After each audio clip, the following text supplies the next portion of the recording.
Alright, so key on, mode, start.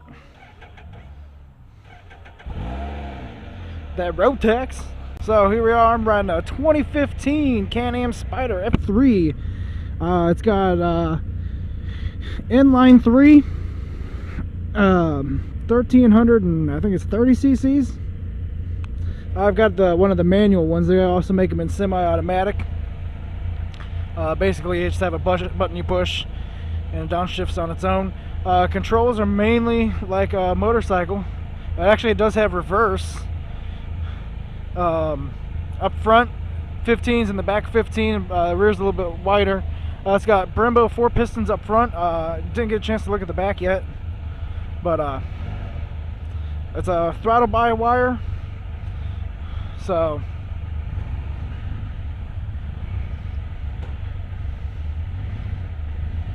and of course a hydraulic clutch.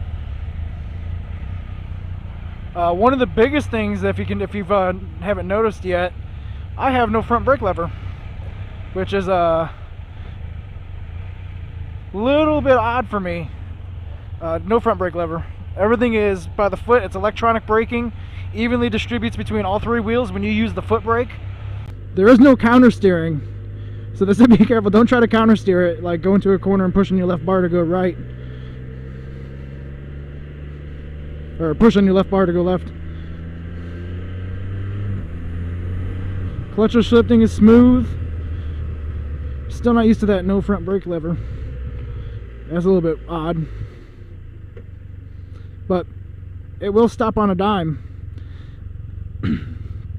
The cool thing about this one is the foot pegs are adjustable. I have 5 different positions for it depending on your height. I'm on a 5 because I'm 6 foot. 3-cylinder inline 3 Rotax, kind of like a Triumph.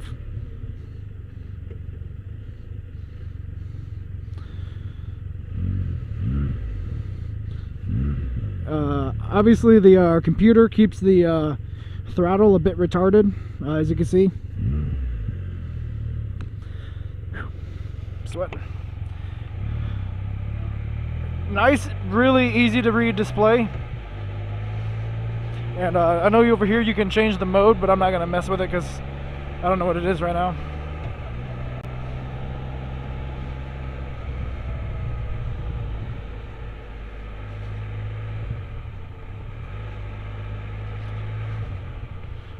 Damn, old school Mercedes.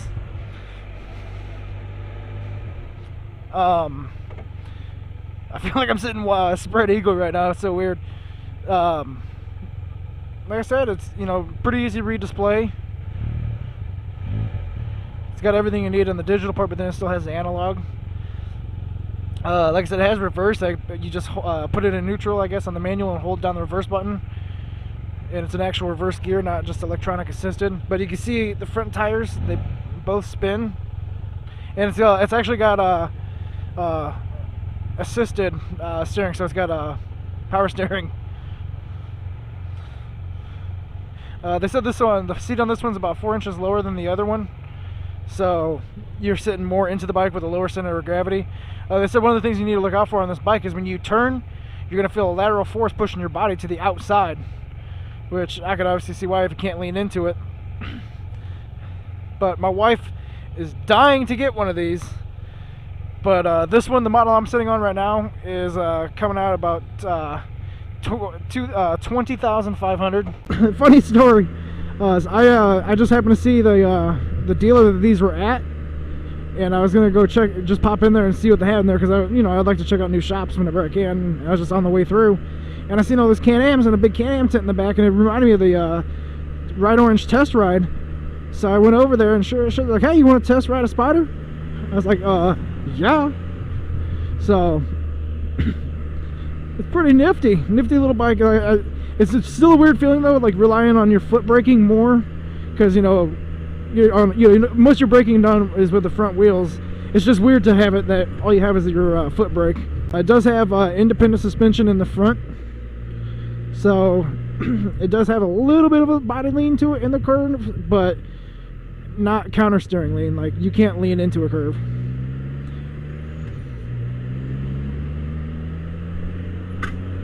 And I just bottomed it out.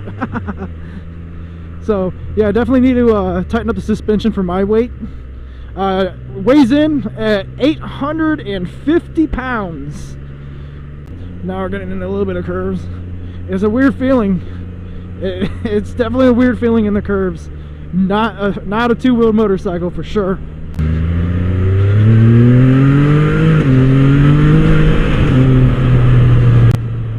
You're getting on it a little bit. It's not bad. Yeah, it's a little bit. It's surprisingly quick for what it is. I will say that it is surprisingly quick for what it is, because I'm expecting it to be like driving a fucking turd, but it's got a little bit of get up. I mean, you can definitely get on the freeway. I have no problem getting merging speeds going. But yeah, when I turn, best thing I figured out to do is to push instead of pull, because when you pull, if you're pulling, you might twist your throttle by accident. And then always take your inside knee and make sure you hook it up against the tank here, and that should help you use your knee to like kind of counterbalance the counteract the feeling of like falling off the outside of the bike. As far as color options, I'm obviously on the white and orange. There's a black and orange, or an all black with little orange accents, and then there's orange. The one behind me is orange with black stripes coming up it. Stock exhaust isn't too bad sounding. I think it would sound good with like a Two Brothers, but that kind of defeats the purpose of it being, you know, smooth, you know, flowing lines, and might try to make it too sporty, I guess you'd say. But check this shit out, guys. See this little switch right here on my right hand? Cruise control. Fucking cruise control. It's pretty cool. Then obviously it's just like a car. You tap the brakes and it goes off. It does have this RVVV or RSVV. I can't remember exactly what they called it, but it's pretty much, you know, traction. It's the whole computer that controls the ABS and the traction control. So yeah, it does have ABS. But like, you can actually overpower it. So if you're coming into a corner and you're having to do emergency braking, if you can actually lock it up if you push it too hard. So, but ergonomically, it feels pretty comfortable. I like it. I'd like to actually ride the automatic or the semi-automatic version, but I'm more of the feel my bike shifting kind of guy.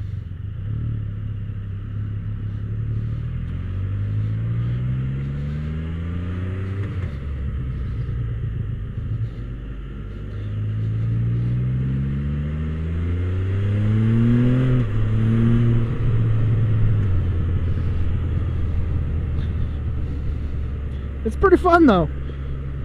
You know, like I said, I didn't turn on the free test ride, and if I knew somebody that had one and like, hey, you want to ride it, I wouldn't turn that down either.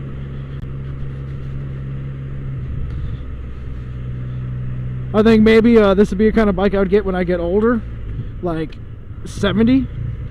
But by then we'll have flying cars and flying motorcycles, right? The good thing about this bike is it would be a lot harder to steal than a regular motorcycle, because you can't just pick this motherfucker up, and it's almost too wide, I think, to fit in the bed of a truck, so you'd almost have to have a trailer.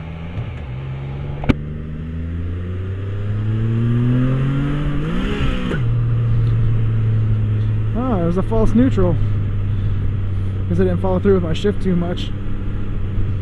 Alright guys, I lied, I cut it back on because we're getting ready to hop on the freeway. So I figured might as well put it on there, because it's part, you know, one of the aspects of riding a motorcycle is how it does on the freeway.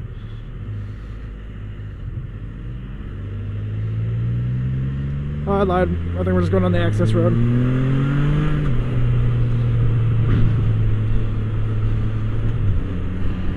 This thing digs pretty good though. Good mid-range torque.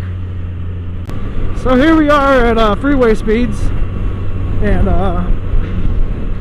it's rather comfortable. It definitely has more of a presence than a regular motorcycle on the freeway. Like, you don't feel like you're gonna get ran down, but you're actually sitting lower to the ground on this than you are on, like, well, for me, I am on my motorcycle. I don't know how low yours are, but for me, I'm sitting lower to the ground. Alright guys, so we're back. Like I said, you can see I'm standing up on the bike and I'm not touching the seat, so it is a pretty low to the ground bike. But here you can see the teeth on the rear disc for the anti-lock brake. It's got a pretty meaty disc on the back, so I don't think you're gonna have any problems with overheating. Mono shock in the rear. Pretty fun bike. Pretty fun bike.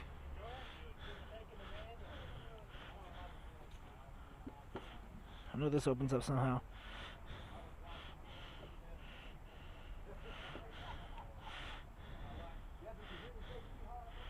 But I can't figure out how to open this right now. But there you go, guys. The Spyder F3S. It's fun. Not my cup of tea, but I'd ride one again. So we got the trunk here. My clothes faced in there. You probably this with that on probably wouldn't fit in there, but I can get my clothes facing. All right.